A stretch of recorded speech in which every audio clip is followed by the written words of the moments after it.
parte logística, né? Tem frete, logística, armazenagem externa. Eu acho que a área de suprimentos evoluiu muito ao longo do tempo. Então, tem que ser um indivíduo que queira e esteja disposto a romper muitas barreiras.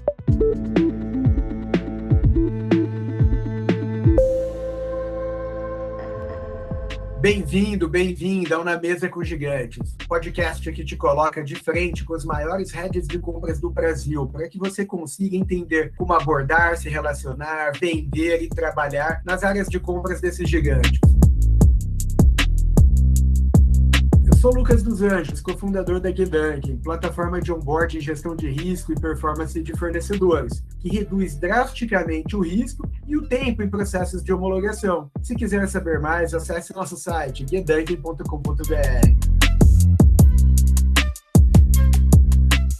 Nesse episódio, contamos com a presença ilustre aqui de João Toquete, que lidera os times de suprimentos e BSC na Tereos, que está na frente de uma estrutura de compra super pujante do mercado sucroenergético e que tem marcas também super queridas, né, como o Açúcar Guarani. João, seja super bem-vindo. Valeu, Lucas. Obrigado, cara. Um prazer estar aqui com vocês, cara. João, vamos tentar começar então do começo, né? Explica um pouco, quem que é o João Toquete, da onde ele veio e como que ele conseguiu, assim, chegar até aqui onde você está hoje. Maravilha. Bom, minha história, né? Sou natural de Bauru, hoje eu tenho 38 anos, né? Sou casado, pai de 2 filhos, né? 2 moleques o Léo de 4 anos e meio, o Cauê que vai fazer 2 anos agora, são minhas 2 paixões, além da minha esposa também. Cara, comecei em Bauru, né? Sou natural de Bauru, e aí, desde muito cedo, sempre com muita vontade de fazer. Então, desde 14 anos eu já trabalho, né? Então, eu era assistente de filmagem de festa de aniversário, eu já fui monitor de festa de infantil, cara. Eu com 10 anos era monitor de festa infantil de crianças de 6 anos, cara. Então, legal. Sempre fui atrás, saí de Bauru com 18 anos, fazer faculdade, fiz Relações Internacionais da Unesp e também trabalhei meus 4 anos da faculdade. Então, trabalhava de manhã e tarde, estudava à noite, trabalhava mais que estudava. E aí, depois eu entrei na Ambev, pelo programa Talentos, né, onde a gente trabalhou junto uma época lá. Então, eu entrei para logística direto, pelo meu conhecimento na parte de exportação de calçados em Franca, que eu trabalhei. Eu fui para a área de comércio exterior da Ambev, mas quando eu entrei na Ambev, eu pedi para mudar e fui para logística fabril. Fiquei 7 anos e meio, então fiz de posições desde supervisor de armazém até especialista corporativo de armazém, gerente regional de logística, gerente corporativo de armazéns e tal. Então, fiquei 7 anos e meio em 8 posições, bastante aprendizado. Daí migrei para Suzano Papel e Celulose, e aí fiquei 2 anos e meio, onde eu cuidei toda a parte de logística, inicialmente da fábrica de Limeira, da regional São Paulo Interior Centro-Oeste. E aí depois eu fui para Mucuri, né, que é sul da Bahia, né, é a primeira cidade ali depois do Espírito Santo. E aí fiquei 1 ano e meio, 1 ano e 3 meses, na verdade, onde fui responsável por toda a logística do Norte e Nordeste, com exceção da fábrica de Imperatriz. Então, olhava desde o transporte, desde o carregamento da madeira no campo, até a operação interna da fábrica de Mucuri, até a distribuição do papel, até Manaus, Belém, Salvador e tudo. E aí veio uma oportunidade de fazer parte do grupo Tereos, né, aqui no interior do estado de São Paulo, em São José do Rio Preto, né, em Olímpia, né, que é a região de Rio Preto. E aí, no contexto familiar, muito bom, uma oportunidade, um movimento de não profissionalização, mas de mudança cultural e evolução de processos, transformação que a gente estava aqui na Tereos, na antiga Guarani, em fazer parte. E aí, estou aqui há 5 anos e meio. Comecei em logística, depois de logística, fiquei 1 ano e meio bastante inquieto e querendo aprender outras coisas. Fui fazer toda a parte de compra de cana e arrendamento de terra para 7 usinas, com um aprendizado gigantesco para entender o coração da empresa do agro, mesmo você tem que estar na parte da agricultura. Então, eu lidava com os donos da terra para a gente garantir o arrendamento da terra, né, em relação de parceria, para a gente poder produzir a cana própria e também comprar a cana do agricultor, do agricultor da região mesmo, né? Então, conversando conhecendo o empresário do agro, né, que foi um aprendizado gigantesco conhecer essa cultura tão viva que é aqui na região. E aí, desde janeiro do ano passado, também para continuar aprendendo e me desenvolvendo, migrei para a área de suprimentos e BSC onde eu estou até hoje aprendendo muita coisa aqui, muita coisa. Pô, muito legal a história. E já fez bastante coisa. Nossa, fiz de tudo aqui. Eu falo que na companhia eu sou o único cara hoje que já comprei tudo. Comprei parte de logística, de frete, armazenagem, comprei cana, rendei terra e agora compro tudo. Agora, compro insumo, compro fertilizante, compro plano de saúde, loco caminhão, e de tudo aqui, cara. Pô, que legal. E para que quem está ouvindo a gente, né, possa entender um pouco melhor, você conseguiria explicar, eu acho que todo mundo conhece a Terreos, mas você conseguiria explicar em algumas palavras qual que é as dimensões da Terreos? Não, lógico, explico sim, cara. Bom, a Terreos é uma empresa de longa data que ela começou com agricultores de beterraba na Europa, na França, especificamente, onde eles fundaram uma cooperativa, e essa cooperativa, né, então dos cooperados, eles foram adquirindo usinas, lá na França mesmo, a produção de açúcar e etanol, e aí eles fizeram em 2002 uma expansão internacional para o Brasil, né, onde veio e comprou a antiga Guarani. E aí, nesse processo, hoje nós são 44 plantas industriais no mundo todo, né, um faturamento de basicamente, acho que 8 bi de euros, né, mais de 12 mil cooperados agricultores na Europa, né, e mais de 20 mil funcionários globalmente. Então, é uma empresa bem robusta. Nós somos basicamente, salvo engano, segundo, ou eu não sei se é primeiro, segundo, terceiro, depende do ano, produtor de açúcar mundial, é o maior produtor de etanol da Europa, né? E aqui no Brasil também a gente fica aqui no Brasil especificamente, a gente tem uma capacidade de 22 milhões de toneladas de cana para moer. E aí, obviamente, depende de tudo, parte climática. Aí você vai fazer mais açúcar e etanol, depende também depende do preço, porque a gente tem uma flexibilidade muito grande. Então, a gente pode fazer muito etanol ou muito açúcar, né? Então, a gente fica variando para rentabilizar ao máximo o nosso negócio aqui. Então, é uma empresa grande, cara. Eu vi agora, a gente tá no ranking das 100 maiores do Brasil, que saiu o ranking do valor da Forbes, se não me engano. Não, é uma empresa bem consolidada aqui no Brasil. E aqui só somos 7 usinas, né? Aqui o grupo Terreos no Brasil são 7 usinas de açúcar, uma usina de amido que fica em Palmital. Essa 7 de açúcar fica aqui tudo na região noroeste paulista, né? No eixo Pitangueiras-Tanabi, aqui, que é a região de Rio Preto, Barretos. E temos um centro de empacotamento e distribuição no Rio de Janeiro, e o BSC, né, a unidade corporativa, o prédio corporativo que antes ficava BSC, mas que agora a gente está 100% home office. Não, é super grande, acho que até eu participei uma vez de um evento, quando ainda era cliente da Terreos lá na Ambev, né, em que eu achei um evento super legal, porque a Terreos fazia um evento não só para os seus clientes, mas para todos os parceiros e também outras empresas de açúcar. Então era um evento setorial que a própria Terreos fazia, eu achei sensacional isso.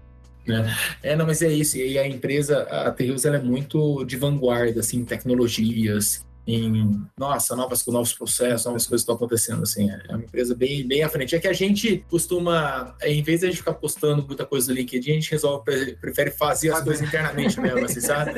Então, até estar participando aqui, para mim, é meio inovador aqui, porque a gente gosta de fazer muita coisa inovadora dentro e a gente faz muito para dentro. Então, poder estar participando e compartilhando aqui é muito prazeroso também. Super legal. E como que é hoje, quando a gente está olhando, Toquete, a estrutura de compras dentro da Terreos? Você falou um pouco como que ela é dividida. Você falou que é dividido entre o que você compra lá de cana, do teu insumo, né, principal, e como que é essa estrutura toda de compras? Tá bom, vamos lá. Aqui, então, tudo que a gente compra aqui na companhia, deve dar uns 3,5 bi total, tá? Aí você tem toda a parte logística, né, que tem frete, logística, armazenagem externa, então toda essa parte de suporte comercial direta fica com a logística, né, que hoje está com o comercial. Depois tem toda a parte de compra de cana e arrendamento de terra, que deve dar 1 bi, 800 mais ou menos, que é toda compra de matéria-prima, comprar cana mesmo e fazer o arrendamento da terra, né, como se fosse um aluguel da terra para a gente poder produzir a nossa cana. E todo o resto, que é tudo que Tudo que não tudo que esses não compram, eu compro aqui. Seja na estrutura de suprimentos, né? Seja na estrutura do BSC, né? Porque um pedaço de suprimentos, que é as compras que tem menor valor agregado, mas muita quantidade, a gente criou uma mesa de operação e essa mesa de operação opera dentro do BSC hoje, né? Que deve dar um spend de mais ou menos 60 milhões. Então, a gente tem, basicamente, acho que uns 350 milhões, 400 ali em logística, 1.800 ali de cana e rendimento de terra, uns 60 milhões ali de mesa de operações, né, que é muita volumetria e pouco valor agregado, e aí o resto que deve dar 1,5 bi mais ou menos em suprimentos estratégicos, né? E aí dentro da estrutura de suprimentos, a gente tem está dividido em duas grandes áreas. Uma que é a parte de diretos e GE, né? Então toda a parte de fertilizante, defensivo, né, combustível, insumos, né, industriais, e toda a parte também de GE, né, então segurança patrimonial, benefícios, plano de saúde, tá tudo nessa estrutura que é uma gerência que a gente tem. E aí tem uma outra gerência que é toda a parte de indiretos, né? Então, e CAPEX. Então, toda a parte de comprar uma colhedora nova, tá ali. Vai fazer um contrato de locação ou comprar caminhão, alguma outra coisa, tá ali. Comprar MRO, né? Tá, MRP, tudo, tá ali.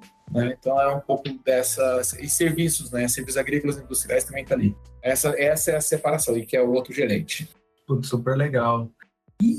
E para a audiência nossa tentar entender um pouco, né, como funciona uma estrutura de compras dentro de uma grande empresa como a Terreos, tem alguma diferença no processo de compras de cada uma das estruturas? E se tiver, você conseguiria dar alguns exemplos de como que um comprador, às vezes lá de diretos, compra, se é diferente do cara que compra mais itens transacionais? Como que é essa diferença?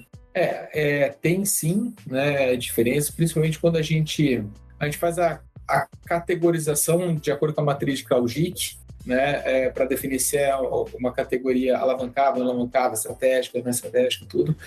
E aí, conforme está a situação também do mercado, a gente decide dentro do nosso plano anual, né, com base, sei lá, tem uma categoria que vai um contrato, vou colocar uma categoria, né, uma categoria de peças de corredor, por exemplo, que ela vai vencer o contrato que a gente tem vigente em agosto.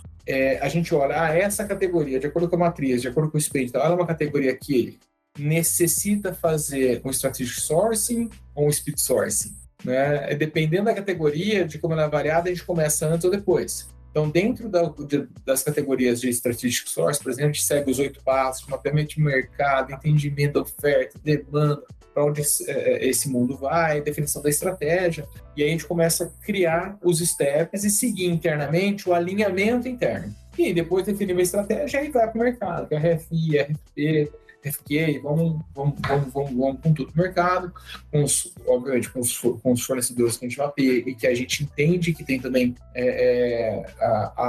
o tamanho, a robustez para atender um cliente como nós, né? E aí a gente segue no mercado, faz negociações, fecha o source, e aí, né, pode ser contratos a longo prazo, contrato a longo curto prazo, acordo comercial, e aí tem toda a dinâmica que a gente vai se organizando, né? Ou os speed source, que geralmente são cotações mais rápidas, né? Que você também conhece muito bem isso, Lucas, que a gente vai não fazer 3 cotações, cara, com réplica, tréplica, quíntupla, né? E a gente vai até onde a gente acha de fato a oportunidade, obviamente, analisando toda a abertura de custo da categoria, né, para entender de fato. A gente já sabe, quando a gente vai para a mesa de negociação, a gente já sabe, fala, cara, os drivers de mercado dessa categoria tendem a um reajuste possível de tanto. E obviamente a gente tem que taxar alavancas junto com os fornecedores para, cara, que isso de fato não aconteça, mas não no modelo que eu acho que é uma coisa que a gente veio mudando nos últimos 6, 7 anos aqui. Não é bater na mesa, né? Como que a gente constrói uma relação de parceria para não a gente trabalhar o preço do fornecedor, mas o que a gente consegue alavancar nos custos do fornecedor para que ele reduza o custo dele e consiga, assim, fazer um preço menor para a gente, mas mantendo a margem de lucratividade. Porque o que mais importa para a gente não é ter um preço barato, mas sim uma boa estrutura de custo e uma rentabilidade do nosso parceiro para que ele consiga perenizar o seu fornecimento para a gente. Porque quanto mais essa relação acontece, né, ela de forma transparente, de forma construtiva, a gente acredita nesse reforço dos laços na parceria entre nós e os nossos fornecedores, para criar uma parceria de longo prazo que seja rentável para os dois lados, sabe, Lucas? Então, acho que esse é um pouco... fazendo resposta longa de uma pergunta curta, é um pouco de tudo isso, né? Não, mas super legal. E o bom que deu para entender bem, assim, que como que vocês atuam, né? Então, vocês têm desde compras que são mais estratégicas, que o comprador ele tem que entender muito do negócio que ele está comprando, a outras compras transacionais em que o relacionamento não é tão... Às vezes o fornecedor quer conversar e o comprador nem vai querer conversar, né? Porque é uma compra realmente transacional, né? Geralmente a gente tem muito disso, mas eu acho que tem um pouco que a gente está tentando identificar também, dentro das compras pequenas, vamos chamar assim, por mais que talvez elas não sejam tão recorrentes, eu acho que tem algumas oportunidades da gente abranger e abordar de forma diferente o mercado, né? Eu acho que por muito tempo a gente ficou fechado. Hoje eu acho que a gente está dando cada vez mais espaço aos fornecedores para eles apresentarem soluções diferentes. Mas que também tem que ser, numa primeira abordagem, não falar igual um monte de gente faz abordagem no LinkedIn, né? Eu recebo um monte de coisa no LinkedIn, tem uma oportunidade assim, essa, tal. Meu, não, o cara nem sabe se é o meu problema, né? Não faz a abordagem correta, né? Então, acho que também vale entender o outro lado, né? Como a gente está conversando aqui, que na área de suprimentos tem uma rotina muito pesada, então os compradores tendem a não ter muito tempo. Então, como que esse fornecedor potencial faz uma abordagem que conecte com o comprador, que conecte com o problema que o comprador está passando? E aí, entendendo os problemas, como consegue direcionar possíveis soluções que tem uma construção conjunta, né? Então, acho que a gente está cada vez mais aberto para tentar capturar as oportunidades do mercado, mas também a gente depende um pouco do mercado conseguir conectar com os nossos problemas, né? Que não é porque a gente é uma empresa de açúcar e energia, né, e etanol, que vai ser o mesmo problema que a gente tem aqui, vai ter numa empresa concorrente nossa. Então, são realidades diferentes, né? Então, como que a gente consegue receber um approach diferente para conectar um pouco mais? Super legal. E já pegando um gancho nesse assunto, né? Se eu sou uma empresa, né? Eu sou um empreendedor, um executivo de venda que acredita que tem um produto ou serviço que, vai mudar o negócio de vocês, qual que seria a melhor forma para ele fazer essa primeira abordagem, né? Você falou que o LinkedIn, às vezes, não é não vai ser na hora que vai chamar a atenção daquele comprador, porque ele recebe muitas demandas na mesma hora. Como que você acha que seria uma boa abordagem para esse fornecedor que ele quer, como que seria uma boa primeira abordagem, né? E se esse processo dele fazer essa primeira abordagem tem alguma diferença dependendo da categoria de compras? Tô pensando aqui, acho que se a gente vai numa abordagem muito... Uma coisa que ficou muito invasiva é a questão do celular, né? A questão do WhatsApp, já mandar assim, geralmente, acho que ninguém gosta de receber uma abordagem de uma loja, de alguma coisa no teu celular, falando, tem uma promoção aqui. Eu conheço poucas pessoas que gostam disso, né? Eu acho que, querendo ou não, acho que como o mundo está muito corrido, a melhor forma de chegar numa área de suprimentos é por alguma indicação. Sabe, colocar quem tem um bom case para me conectar com aquela pessoa, né? Então, porque aí a área de compras vai ouvir, né? E talvez pode ser pela área cliente, né? Então, por exemplo, a área industrial, que se eles trazem eu ouvi falar que esse fornecedor fez um bom trabalho no concorrente nosso, vamos dar uma olhada? Aí a gente vai fazer abordagem. Né? Ou também se chega com um trabalho desse indicado por alguma outra empresa. Eu acho que essas são as melhores abordagens, porque você já vem um pouco consolidado, né? E não vem querendo construir um nome reputacional do nada. Então, se vem através de uma indicação, principalmente se é alguma indicação que eu confio, por exemplo, uma pessoa, um amigo meu... Ou de um usuário interno, né? Ou do usuário interno. Né? Não, vou dar um exemplo. Eu tinha ouvido falar da tua empresa, né? E eu não sabia que era. Mas quando eu liguei ao teu nome, eu falei, o Lucas eu conheço, tem uma empresa, é um negócio que pode ser diferente, então aí vamos estudar. Né? Então eu acho que precisa ter esses links, porque a gente não pode esquecer no final, gente, são pessoas que estão à frente das áreas comerciais e de suprimentos. Então, tudo é uma relação entre dois seres humanos. Então, como que a gente gera essa conexão, gera essa confiança, para, de fato, abrir as portas. E aí, abrindo as portas, aí, de fato, aí a gente tem que entrar no detalhamento técnico, detalhamento de custo econômico, para o negócio ser viável. né? Mas ficar recebendo abordagem no LinkedIn falando que reduz 10% do meu custo, esquece, não vai, porque o meu custo eu sei, o cara não sabe qual é o meu custo. Não, eu concordo, tipo, e querendo ou não, os profissionais de compra são super abordados no LinkedIn, né? Demais. Não, depois, cara, eu dobrei meu número de conexões depois que entrei na área de suprimentos. Impressionante, todo mundo quer se conectar comigo. Você ficou bonito, né? Exato, né? Eu fico até cabeludo. Eu fico até cabeludo. E Toquete, imagina lá, tipo, se eu já fui, se eu sou um empreendedor, né? Já consegui lá, participei de um processo, já vendi, agora, tipo, vou conseguir vender para TROs. Como que depois que um fornecedor está dentro da TROs, vocês avaliam se ele é um bom fornecedor ou se ele não é um bom fornecedor, se ele está atendendo a expectativa ou não? É dentro de compras, é o time das áreas de negócio? Como que funciona na TROs? Aqui dentro da empresa, a gente tem um programa chamado Programa de Gestão de Fornecedores. Muito que legal. Dentro desse programa de gestão de fornecedores, ele ainda não abrange 100% dos nossos fornecedores, mas a gente já tem, para categorias bem relevantes, essa avaliação onde a área usuária faz a avaliação trimestral do fornecedor e ali a gente consegue identificar o que está acontecendo, como é que está aparecendo os fornecedores, aí todo ano a gente reconhece os fornecedores, que são categoria ouro, categoria prata, bronze, a gente tem uma metodologia nossa. Mas também de nada disso adianta se a gente tem, por exemplo, fornecedores que, cara, não estão colocando na pauta a questão de segurança, questão de qualidade, questão de compliance e ética, não vou nem colocar aqui, porque, qualquer erro isso aqui a gente não vai nem continuar conversando. Mas eu acho que como a gente coloca uma avaliação com base em segurança, qualidade, compliance e serviço prestado, num escopo mais amplo, assim, sabe, Lucas?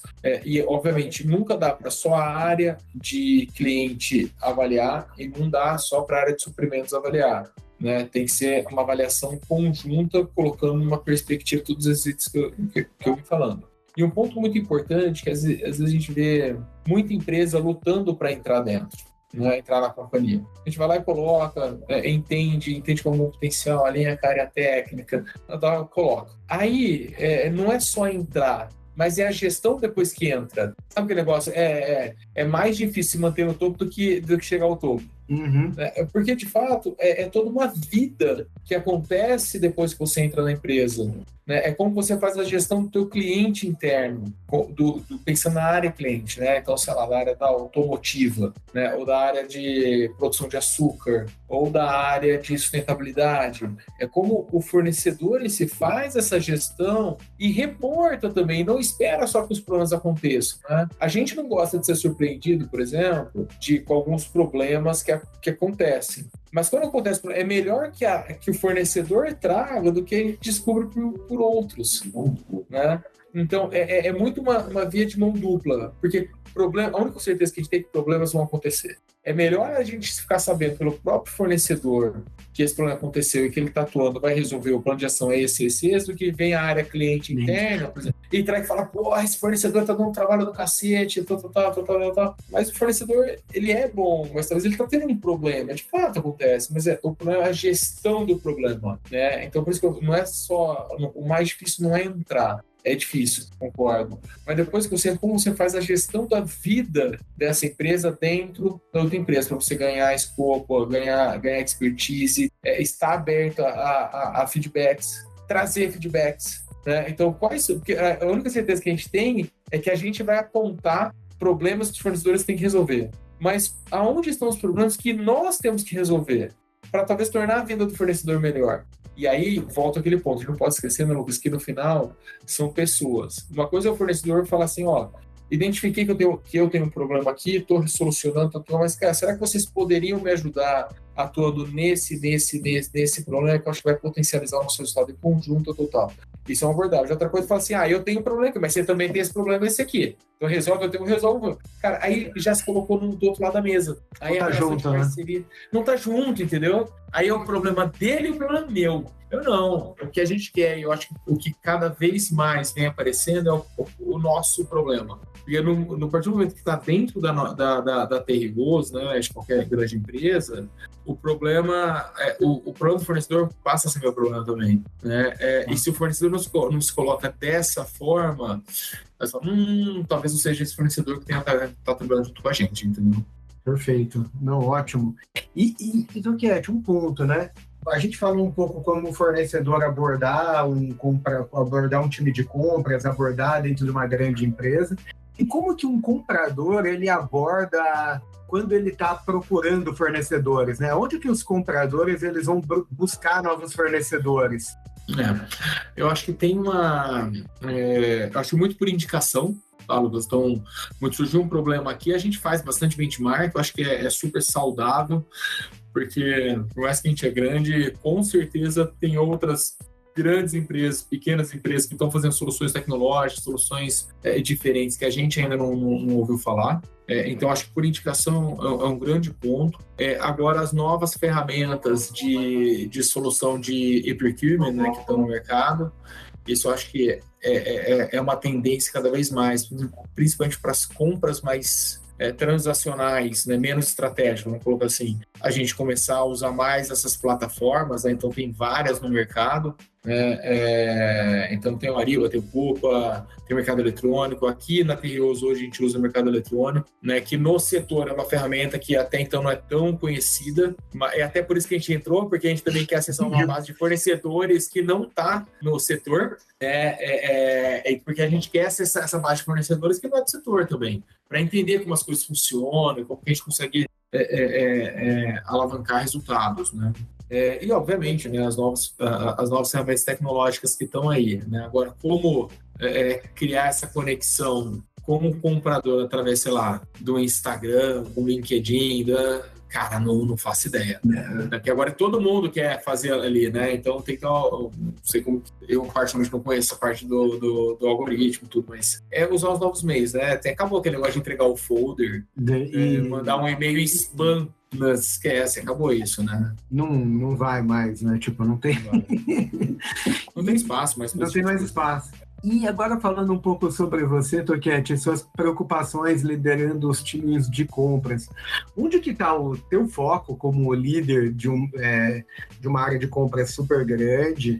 Onde está o teu foco? Quais são os seus principais desafios? Eu acho que toda pessoa que tem um time embaixo, né, tem uma grande responsabilidade primeiro com as pessoas, né? Então primeiro um dos meus grandes focos aqui é cuidar do time para que todo mundo tenha um bom ambiente de trabalho, onde um bom ambiente de trabalho não quer dizer um ambiente soft, mas sim um ambiente onde desafie, desenvolva, né, engaje as pessoas, né? Obviamente com muito respeito, com muita identificação de valores e tudo, né? Então eu vou deixar isso um pouco de lado. Falando da parte técnica, o meu foco aqui hoje é como que a gente consegue garantir o dia a dia, dando uma estabilidade, uma tranquilidade para a companhia que, de fato, nós somos uma área de suprimentos incansável que está a todo momento buscando capturando as melhores oportunidades do dia a dia, né? E não só em preço, mas em custo total para a companhia, porque não tem problema nenhum eu pagar um pouco mais caro por alguma coisa, desde que na conta final a companhia esteja ganhando,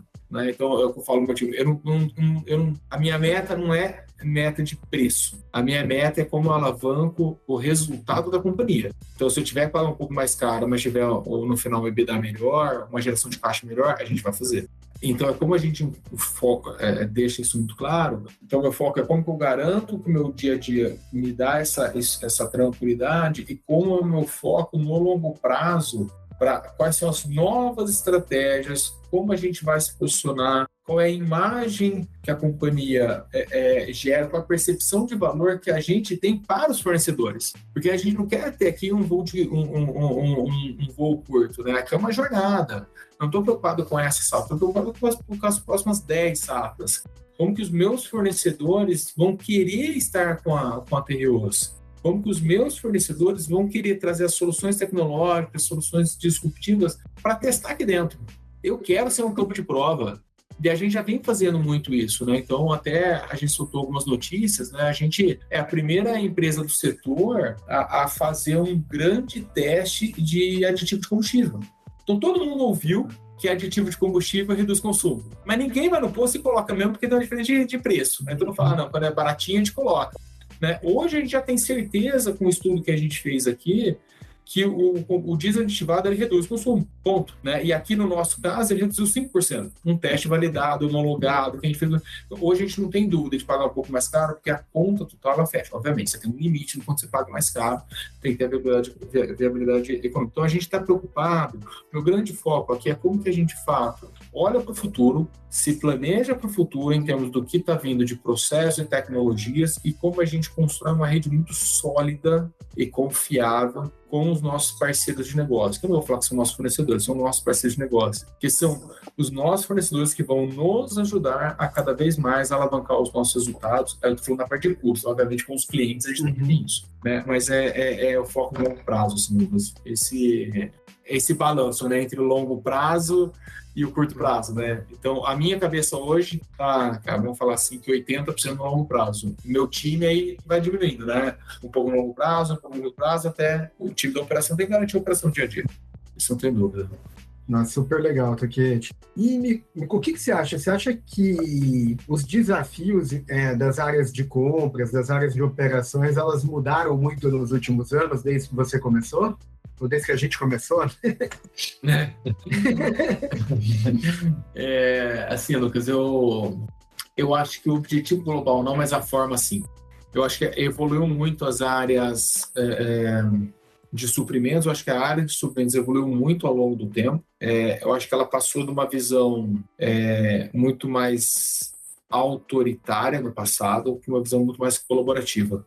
Eu vi, né, e ainda vejo em alguns locais, a área de suprimentos fala assim, não, tem que ser do meu jeito. Né? E aí você fala, não, beleza, então você quer fazer do seu jeito, faça do seu jeito, tá aqui o teu preço. Né? Outra forma, fala assim, eu tenho esse problema, eu gostaria de fazer isso. Como você, fornecedor, pode contribuir nessa jornada e como você pode melhorar o meu negócio? Essa é uma outra verdade. E tem um outro ponto que eu ainda também vejo muita área de suprimentos fazendo sozinha. A gente começou aqui na Tereos uma jornada, cara, vamos fazer isso junto com a área de negócio. Então, hoje, a gente chama a área de negócio e fala, cara, vamos questionar todo esse processo nosso? O que a gente quer para o futuro? Como a gente quer se posicionar? Como que a gente vai ao mercado? Quais são as novas tecnologias que tem? Né? Então, vamos colocar o processo, não é hoje, quando os suprimentos vai para o mercado, não é o comprador que está indo para o mercado, é toda uma estratégia, é a companhia, né? É o caminho, é o direcionamento que a companhia está tendo para o futuro. Né? Então, isso eu vejo uma mudança muito grande, assim, Lucas. E eu me coloco, quando eu era em 2007 supervisor de armazém, a minha abordagem com a área de negócio, com a área de suprimentos, era uma que eu evoluí ao longo do tempo. Né? Né? Antes de eu entrar em suprimentos, eu já vinha com uma abordagem diferente. E eu vi em suprimentos aqui uma transformação gigantesca. Hoje a gente não é uma área de compras, né? A gente é uma área de suprimentos mesmo.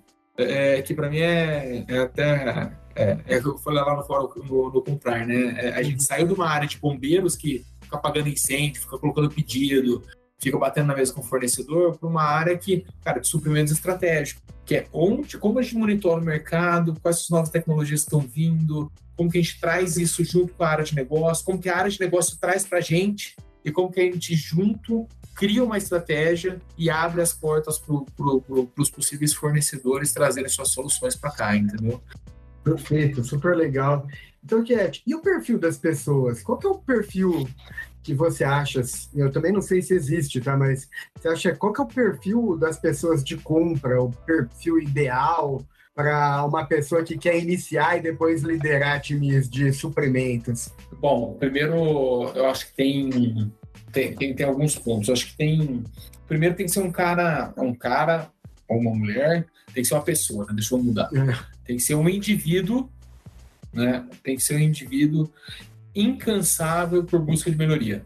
E nesse sentido, tem que ser um indivíduo que queira e esteja disposto a romper muitas barreiras internas e a se questionar a todo momento. A gente está passando por aqui, tem muita questão da diversidade, né? Que a gente vem falando ultimamente, questão de diversidade de gênero, diversidade de LGBTQI, de raça e tudo, né? Mas eu acho que é um movimento que não dá para segurar. Eu acho que, de fato, é uma correção histórica que nós, como sociedade, devemos fazer para tudo. Mas eu acho que, além de tudo isso, tem uma diversidade que tudo isso traz no pensamento e na forma de abordagem, que ela é muito mais potente do que simplesmente a diversidade visual, né?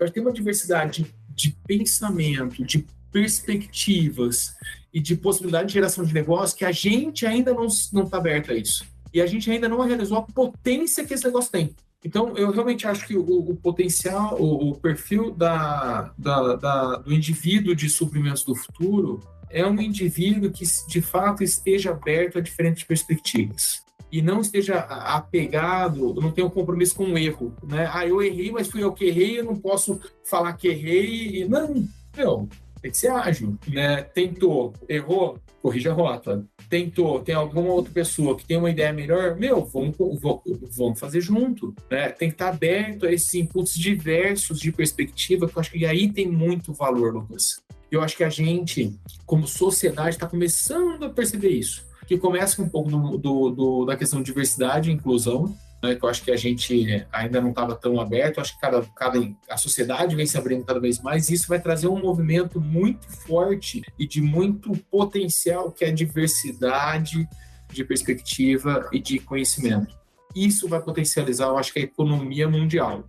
Eu acho que começa um pouco das novas startups, dos novos processos, das novas pessoas.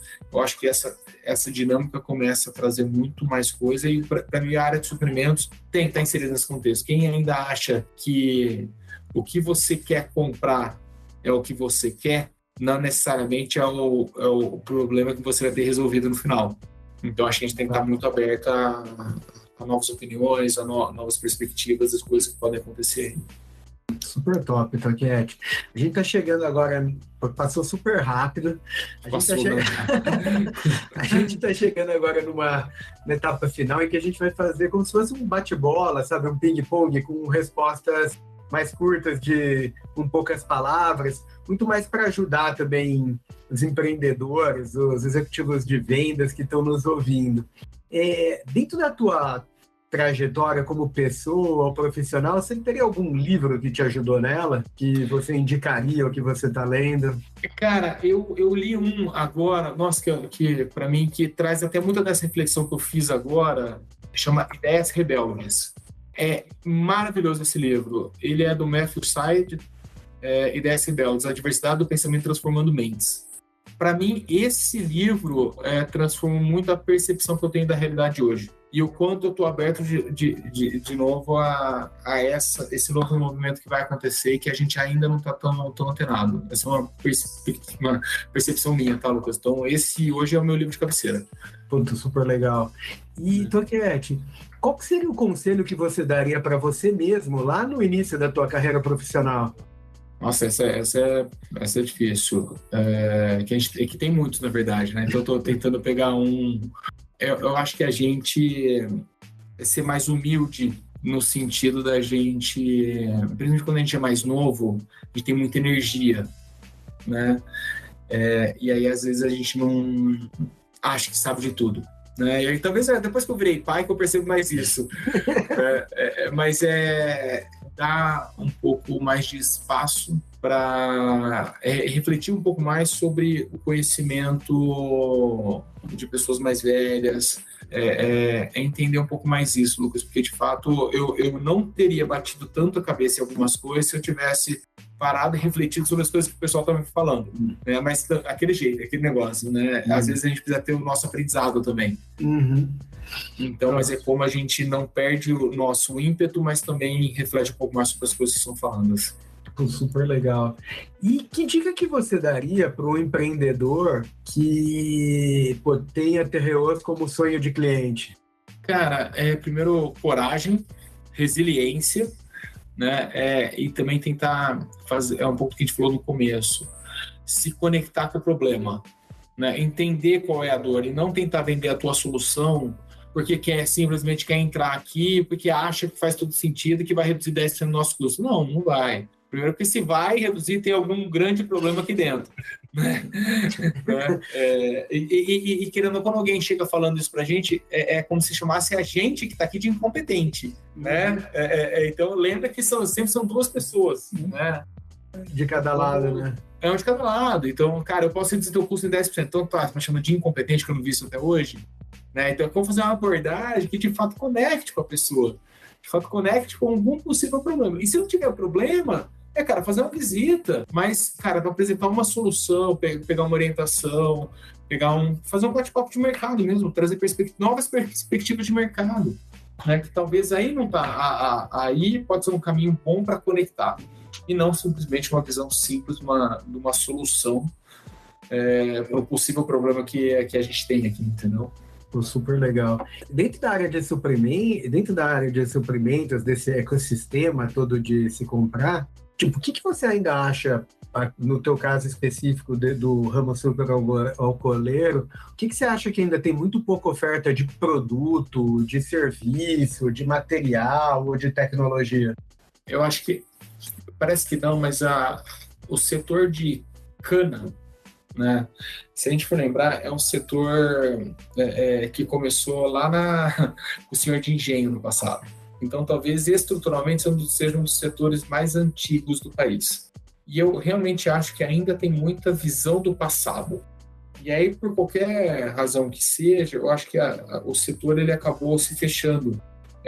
Seja por questões financeiras, seja por questão de mercado, política, né? Eu acho que o setor, por qualquer razão, ele não aderiu tanto ou não buscou tantas novas tecnologias como outros setores, né? Inclusive algumas outras áreas, outros setores agrícolas. Então, a soja, por exemplo, a parte a agronômica, aparentemente se desenvolveu muito mais do que a cana ao longo do tempo. Obviamente, tem uma diferença do ciclo, né? O ciclo da soja ele é de 3, 4 meses, o ciclo da cana é 5 anos. Né? Então, naturalmente, né, você tem uma diferença disso. Mas eu acho que falta ainda uma oferta de pessoas pensando como fazer disrupturas no modelo atual de trabalho no setor sucroenergético brasileiro. Tem algumas iniciativas? Tem, mas eu acho que talvez essas iniciativas ou não estão tendo voz suficiente, e aí eu acho que nós como setor tem que se repensar nisso, ou de fato faltam novas soluções. Né? Então, como que a gente... É o que veio primeiro, o ovo ou a galinha, né? Mas eu acho que a gente tem que... Mas tem um movimento positivo nos últimos 5 anos que eu vejo, da empresa se abrir mais. Eu falo que a Terrioso hoje está 100% aberta. Está 100% aberta e está buscando. Nós somos uma empresa de muita tecnologia, de muita busca, né, ciência de dados. A gente usa ciência de dados para fazer previsibilidade de parte agronômica, parte de suprimentos, a gente tem usado muito ciência de dados, coisa que 3, 4 anos atrás não existia, né? Não existia, entendeu? Então, eu acho que como que as ferramentas, o novo... colocar pacote Office, mas não só pacote Office, tudo que vem de tecnologia para o usuário potencializa uma mudança cultural dentro das empresas para se abrir de fato a novas tecnologias, novas oportunidades que estão surgindo por aí. Acho que é um pouco disso. Super legal. E agora vamos para a última: preço, prazo de pagamento ou atendimento perfeito? Por que não os 3? E eu diria mais rentabilidade para o fornecedor. Rentabilidade para o fornecedor. Mas como que a gente consegue trabalhar junto para ter isso?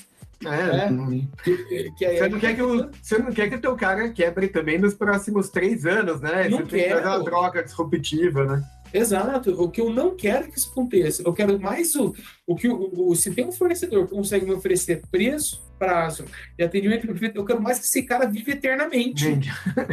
Eu sou interessado em fomentar esse cara, né? Então, como que a gente consegue, numa relação de simbiose quase, trabalhar junto? Porque tem que ser bom para os 2 lados. Né? Tem que ser bom. Acabou aquele negócio de, cara, vou matar esse fornecedor, vou quebrar esse fornecedor aqui, daqui 3 anos tem outro. Acabou esse negócio. Né? Então, como que a gente constrói isso no longo prazo? Pô, sensacional. Tô aqui não tenho palavras para te agradecer aqui a nossa conversa. Pô, muito obrigado, hein? Não, obrigado a você, Lucas. Muito legal poder participar aqui, bicho. E conta comigo aí, porque você precisar, cara. Acho que E aí, pegando esse ponto, acho que se eu puder influenciar aqui, usar esse bate-papo que a gente fez para poder influenciar mais pessoas com novas tecnologias, com novas startups, novas coisas para o setor, bicho, me procure aqui, eu procuro meu time, porque a gente está muito afim de poder dar espaço e revolucionar o setor. Combinado, cara. Muito obrigado, hein? Beleza? Valeu, obrigado, Lucas.